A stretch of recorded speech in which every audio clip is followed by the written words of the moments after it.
Magandang umaga po, magandang tanghali, magandang gabi sa inyong lahat mga kapatid at sa lahat ng ating mga taga-subaybay. Saan man kayo naroroon na parte ng mundo ay naway nasa mabuti kayong kalagayan. So kahapon po ay mayroong nagpadala sa akin ng isang video na tungkol po ito sa samahan nga po na itinatag ni Apollo Kibuloy, ang Kingdom of Jesus Christ, the name above every name. Nagre-request ito na talakayin nga natin itong paksang ito, no? At so pinanood ko yung video at nang mapanood ko nga yung video na ipinasa niya sa akin, talagang ako po'y nagimbal dyan sa kanyang grupo dahil talagang ipinapakita ni Kibuloy na siya po ay isang antikristo. Well, marami namang antikristong naglipa na sa mundo. Maraming antikristo pero itong 666 ang pinakamakapangyarihang antikristo bago dumating si Kristo, no? At alam nyo naman kung sino po yung tinutukoy natin kung kayo po'y laging nakasubaybay sa ating channel. So itong si Apollo Kibuloy ay masasabi po talaga nating isa diyan sa mga antikristo na yan. Hindi po tayo humahatol, ano? Siya rin po kasi ang nagpahiwatig na isa nga siyang antikristo.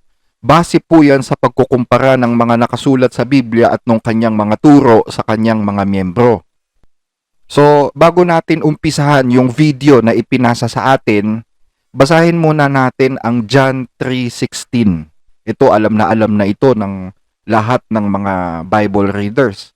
John 3:16, sapagkat gayon na lamang ang pagsinta ng Diyos sa sanglibutan, na ibinigay niya ang kanyang bugtong na anak upang ang sino man sa kanya'y sumampalataya ay huwag mapahamak, kundi magkaroon ng buhay na walang hanggan. So malinaw po sa talatang ito mga kapatid na mayroong dalawang persona na author ng ating kaligtasan. Una po ay yung Diyos na ang sabi mayroong malaking pagsinta sa sanglibutan.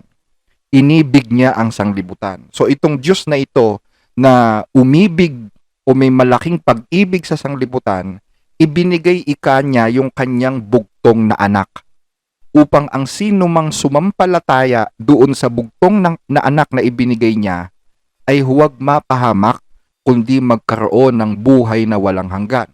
So dalawang persona yung dapat nating makilala sa talatang ito, yung Diyos at yung kanyang anak na ibinigay. Dalawang entity. Iba yung Diyos na nagbigay at iba yung anak na ibinigay. Tandaan nyo po yan. Hindi naman sinabi dyan na gayon na lamang ang pagsinta ng Diyos sa sanglibutan na ibinigay niya ang kanyang bugtong na anak, na siya din yung anak na yon. Hindi naman ganon. Hindi naman sinabi dyan na gayon na lamang ang pagsinta ng Diyos sa sanglibutan na ibinigay niya ang kanyang sarili. Hindi ganon. Dalawang entity yung tinutukoy dyan. Yung nagbigay at yung ibinigay. So maliwanag po sa atin yan.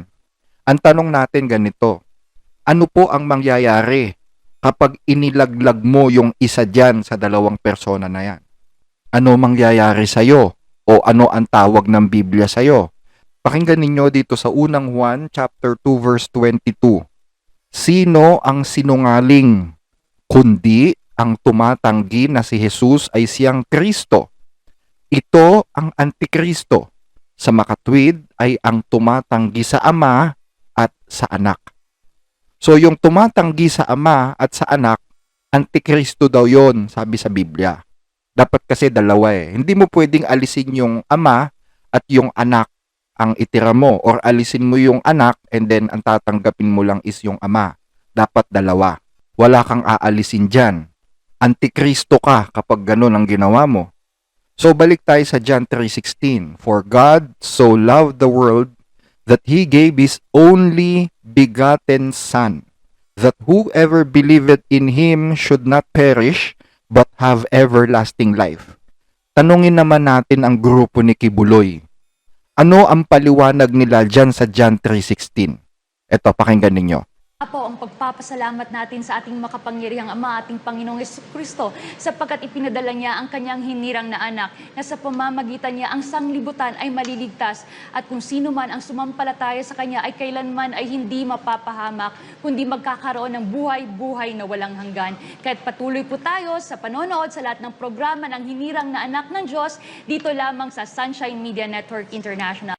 O post natin sandali dyan. Narinig nyo ba yon mga kababayan? Sino daw yung ama na nagpadala o nagbigay ng anak? Ano sabi nung speaker ni Kibuloy dyan? Po ang pagpapasalamat natin sa ating makapangyarihang Ama, ating Panginoong Kristo. Yun daw ang ating Panginoong Jesus. Si Jesus Christ daw yung ama. Tapos ano sabi niya? Sapagkat ipinadala niya ang kanyang hinirang na anak, na sa pamamagitan niya ang sanglibutan ay maliligtas. Narinig nyo? Ang sabi niya, yung ama na si Jesucristo ay nagpadala ng hinirang na anak. Nandito yung pandaraya mga kababayan. Ano ibig sabihin ng hinirang na anak sa Ingles? Appointed son, di ba? Ang sabi niya, ang ipinadala daw ni Jesucristo na ama, yung hinirang na anak. Kung babasahin mo yun John 3:16, wala namang sinabi dyan na ipinadala yung hinirang na anak Di ba? May sinabi ba dyan ipinadala yung hinirang na anak? Ang nakalagay dyan, ang ipinadala is yung bugtong na anak, hindi hinirang na anak o appointed son. Nakita nyo kung paano binaboy ng kingdom ni Kibuloy ang Biblia? Bugtong na anak ang ipinadala, hindi yung hinirang na anak. Wala nun. Imbento lang yon yung salitang hinirang na anak. O pag tinanong mo sila, sino daw yung hinirang na anak? Na ang sino mang sumampalataya doon is maliligtas daw. Paano gusto mong malaman kung paano ako naging appointed son of God? Malaking usapin yun. 5 years yun sa Tamayong. 1 year sa Kitbog, 5 years sa Tamayong, bago ako itinanghal na anak. Sa makatwid, ang paniniwala ng mga nasa KOJC ay si Jesus daw yung ama at yung anak na ipinadala ay si Kibuloy. Na ang sino mang sumampalataya kay Kibuloy ay huwag mapahama kundi sila daw ay magkaroon ng buhay na walang hanggan. To matindi tong claim na to Napakatindi nito. Ito talagang blasphemy mga kapatid. Sino ka ba? Yung anak, ipinako sa krus yun. Ikaw sino ka ba? Hindi ka naman ipinako sa krus, Kibuloy. Nagpayaman ka nga May kaso ka pa ngang human and sex trafficking Diba? May money laundering ka, may immigration fraud at kung ano-ano pa. Yung tunay na anak ng Diyos, kahit unan walang pambili yun. At nung nililitis siya ni Pilato dun sa korte, walang ma-charge o maisampa sa kanya, diba? Ikaw, sangkaterba ang kaso mo. Napakayaman mo pa. O papanong ikaw yung anak? At walang hinirang na anak, walang appointed son sa Biblia. Ang ipinadala ay begotten son, bugtong na anak, hindi appointed son. Kung ipagpipilitan nyo na si Kibuloy ang dapat sampalatayanan, di bali nang hindi ako maligtas. Baka maawa pa sa'yo ang Diyos kapag hindi ka sumampalataya dyan. Kasi tiyak, maiimpyerno ka kapag sumampalataya ka dyan kay Kibuloy Bakit? Tao lang yan Tao lang yan marami pang kaso. Tapos antikristo pa. Bakit antikristo? Biruin mo, inalis niya yung ama. Ang ginawang ama ay si Kristo at yung sarili niya ang ginawa niyang anak. Kumbaga, ang ginawa niya kasi dito, in-adjust niya yung John 3:16 para maipasok yung sarili niya. So, yung ama ngayon ang naitsipwera dun sa talata. Nakita nyo? Pag ganun, antikristo ka nga. Kaya kayo, mga nasa KOJC, mag-isip-isip kayo. Kaya siguro nangyayari yan sa puno nyo dahil hinahatulan na siya ng Diyos sa mga kapusungan niya. Huwag kayo maawa sa tao na yan. Napakaraming pera niyan, maraming koneksyon yan, maraming pagkain yan sa mesa. Masasarap ang kinakain yan. Mas maawa kayo sa sarili nyong kaluluwa. Baka sabihin ng mga miyembro niya, brother, lahat naman tayo anak ng Diyos So ano masama kung sabihin ni Kibuloy na anak siya?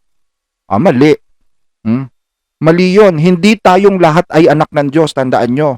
May anak ng Diyos at may anak ng Diablo.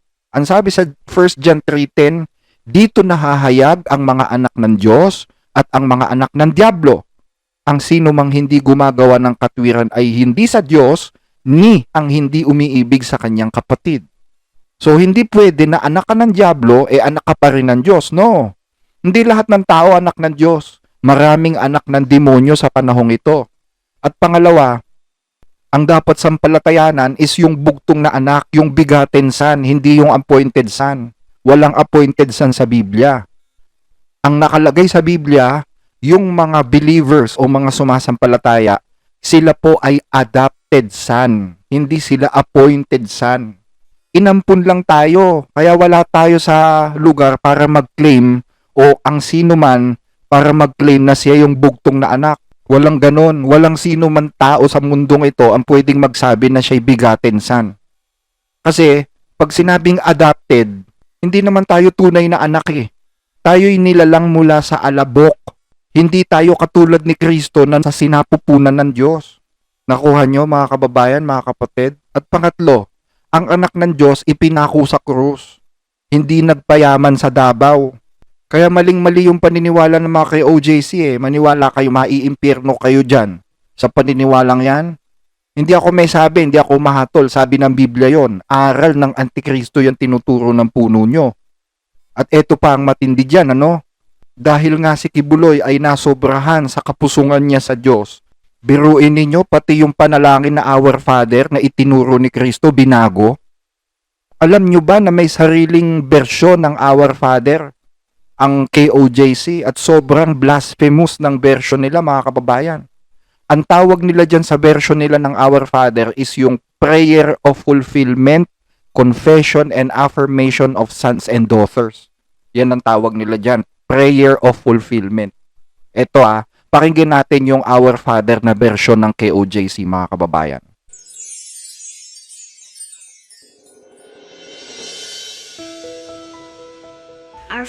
So ayan, kung mapapansin ninyo, nandyan yung logo ng SMNI.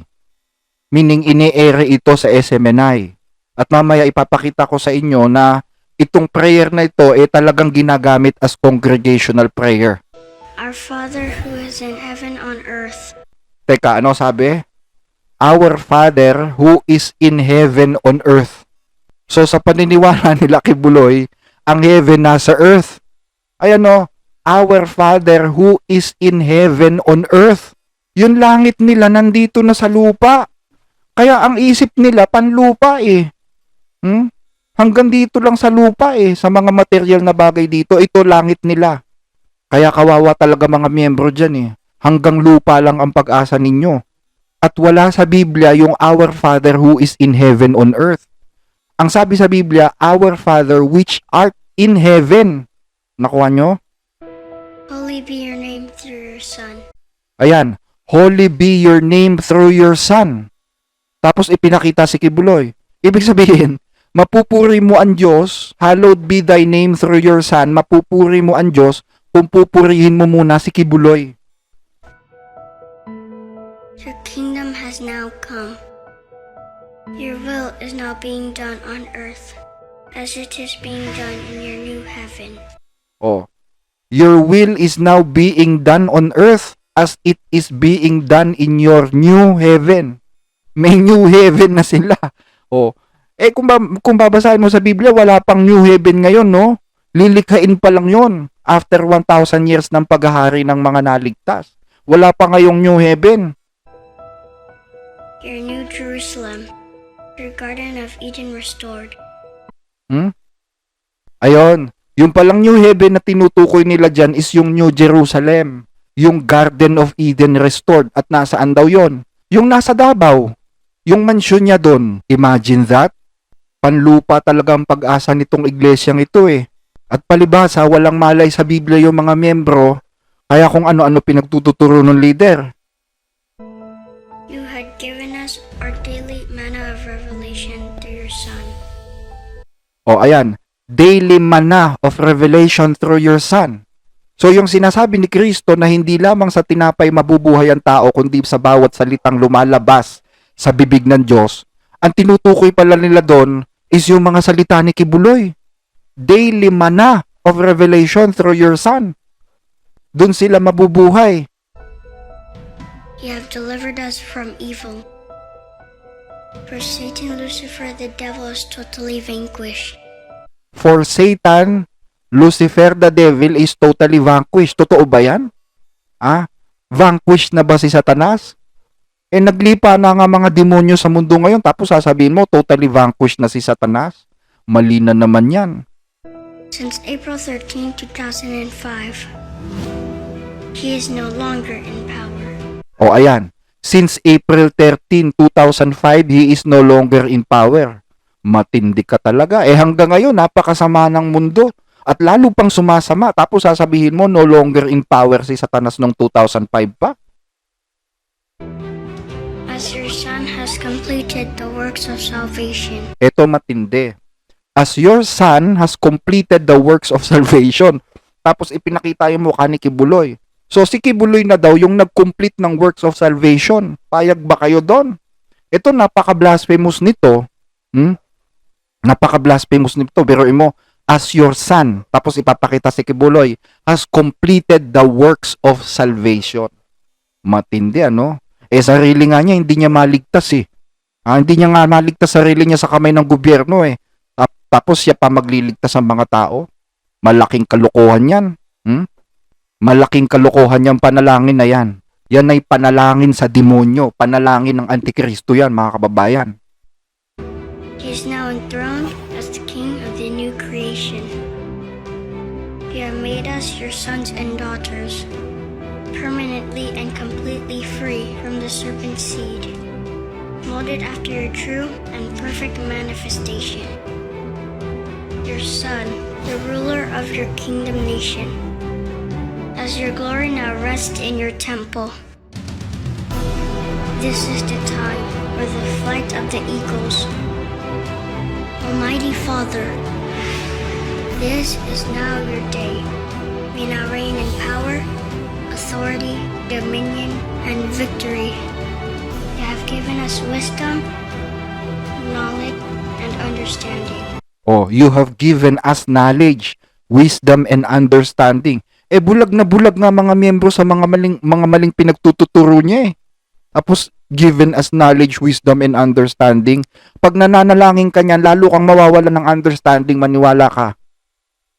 A life of abundance, health, and blessing, as your scepter of righteousness now reigns throughout the land. No weapons formed against us will prosper. Darkness and death are forever gone, as your perfect will is now being done through your appointed Son. All glory, honor, praise, and thanksgiving through your Son be unto you. All glory, honor, praise, and thanksgiving through your Son to you. So, ibig sabihin, ipapadaan mo kay Kibuloy lahat ng papuri, karangalan, at pagpapasalamat bago dumating sa Diyos. Si Kibuloy muna ang pupurihin mo, luluwalhatiin mo at pasasalamatan. Matindi, no? Father Almighty, our Lord Jesus Christ, the Creator of all, now and forever. Amen.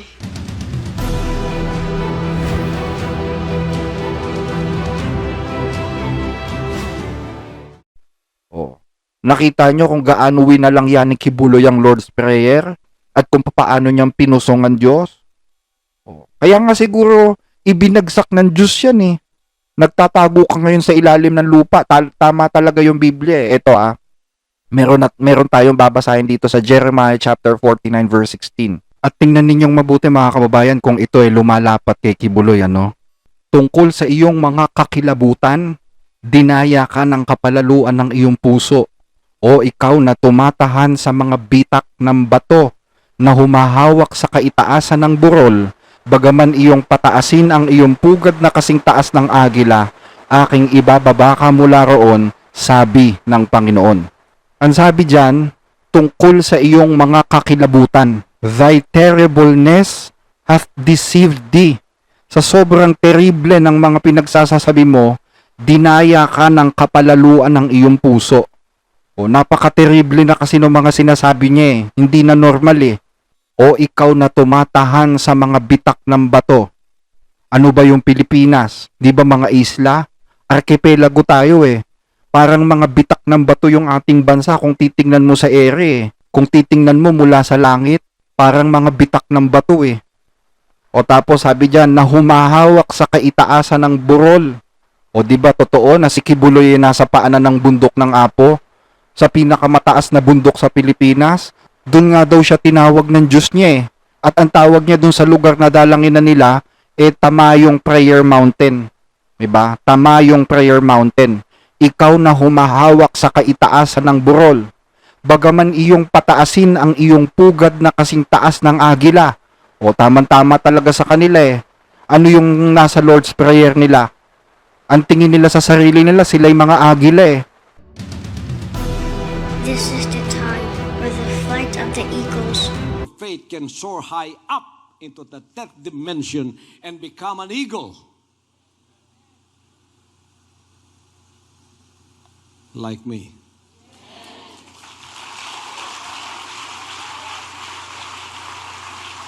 Then when you become an eagle like me, an eagle's perspective of the world is different than an ordinary bird. Ordinary birds just go hop from one branch to another.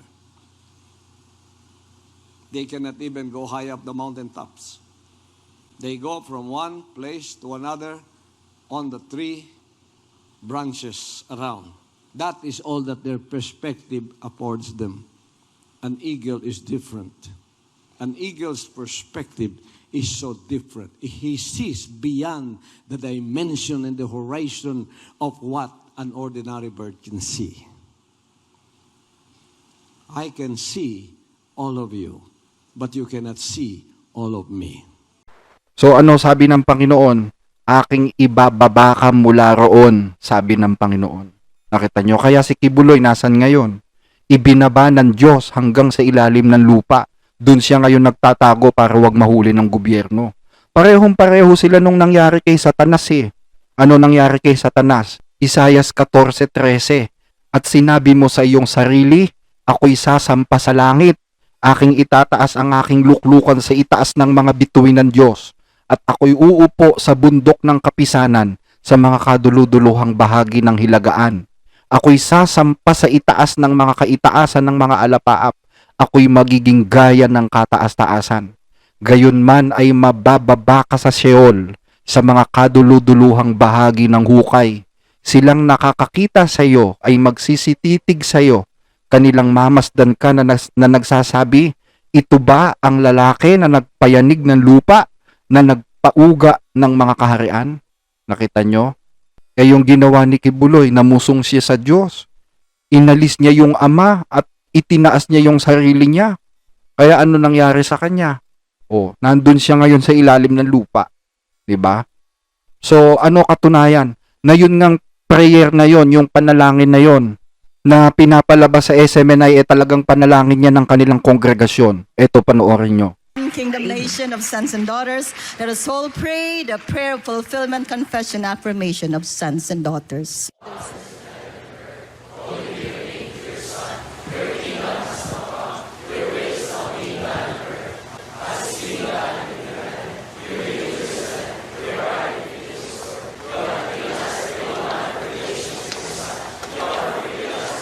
Mana ang federation?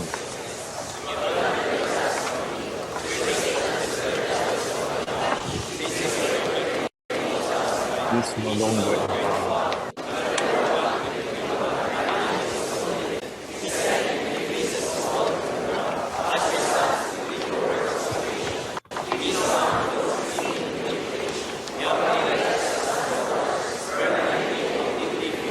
Mga simple itsura ng po, ang gaganda na dun sa harap.